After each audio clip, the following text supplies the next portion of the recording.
Hello and welcome back to the channel. Hey, today we are going to cover all those questions about roaming. And can you really roam with Starlink while you're going down the road? Those answers today in this video. Today, I want to cover, some of the most important aspects of going down the road with your Starlink turned on. But first, there's a couple things that are really important as a YouTuber. Today we are filming live, which is a lot of fun. We got lots of cameras, lots of lights, and we are live on YouTube. So another important thing is I really love it when you like, share, click that bell, put the thumbs up. We love to hear that as a YouTuber. And also comment. If you've got something you want to say, make sure and say it. If you've got a question, you want me to cover a certain product, as you can see, we have got lots of products in stock. We make lots of products for Starlink, and hopefully after all this time we have your answer. If not, I'm not really sure that it's out there, but we're happy to go find it for you, that's for sure.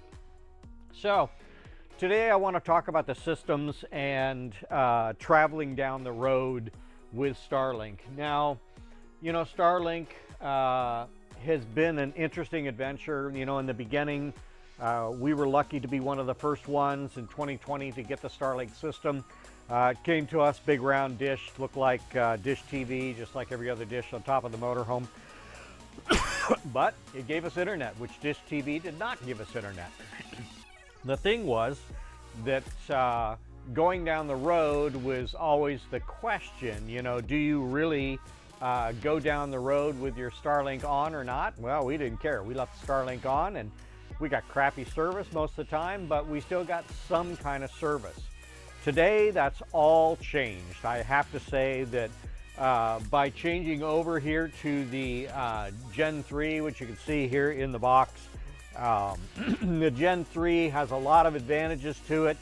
One of them being the new router that's in the system, which is the Gen 3 mesh router. And the mesh router sends out a different type of signal than the old router itself. And it's a great router. The old router here, not much difference in size. As you can see, one's a little longer, one's a little narrower. But basically they are really the same as far as size and mount. So the big question is, going down the road, what should you expect? Well, we have had incredible experiences going down the road, and I'm going to show you here a couple of them. And we've done independent testing as well on the system to see what some of the independent tests look like. And here you can see we have a 281 test, which is just absolutely amazing. And then we come over here, we have a 145 and also a 295. The 295 was kind of funny. When we left Branson, Missouri this summer after the system had been installed, the first time going down the road at 65 miles an hour, we got 295 megabits a second. And I have to say, don't expect that. I mean, that's just so unrealistic. But after that, the majority of the time, we've got about 95 megabits a second. And that's typically traveling at about 65 miles an hour.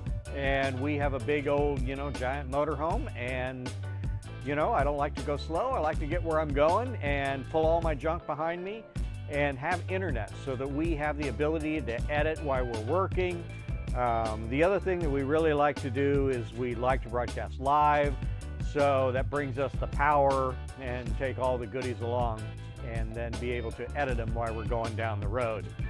I think that that's probably one of the most important things if you're a YouTuber, or even if you have a regular job. I think that if both people drive, which in my family is very unusual, but if both people drive your RV, you've got a whole bunch of time to sit in that passenger seat and edit your work. Or, regular job, you can do your job while you're going down. One of the most important things if you're a YouTuber, or even if you have a regular job, I think that if both people drive, which in my family is very unusual, but if both people drive your RV, you know, you've got a whole bunch of time to sit in that passenger seat and edit your work. Or, you know, regular job, you know, you could do your job while down the road. You're not now limited to, you know, only certain travel days in your RV. You know, most of us say, okay, well, we're gonna travel till 3 o'clock in the afternoon, and then I'm going to work from 3 to 5. Well, today you can realistically, with the Gen 3, run down the road and work all afternoon. So you can pick up some driving time and working time with the new system. And the other thing is the price. The price of the Gen 3 is sort of fluctuating a little bit right now. $299 is where I picked up my latest system. It's now gone back up to $349, but Starlink at $349 is still, you know, a heck of a deal. The PEP routers and Wi-Fi routers all end up being about the same, but you don't have any throttling. I think the one thing I'm always looking for is the ability to get out of the throttling. I don't want to be throttled. I need to work as much as I need to work, and I need to up and download photos all day long, and that's just what I need to do. So, was it worth it?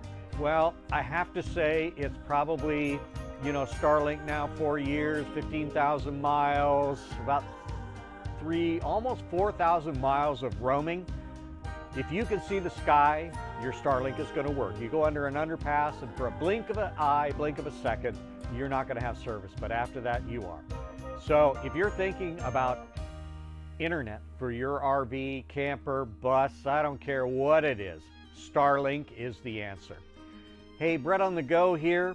You know, thank you for tuning in. It's good to see you. Remember, you know, comments. If you've got questions, we're rolling down the road every day. We're broadcasting live from our vehicles, and it's been a hell of a lot of fun. So Starlink's your answer. We'll see you next time.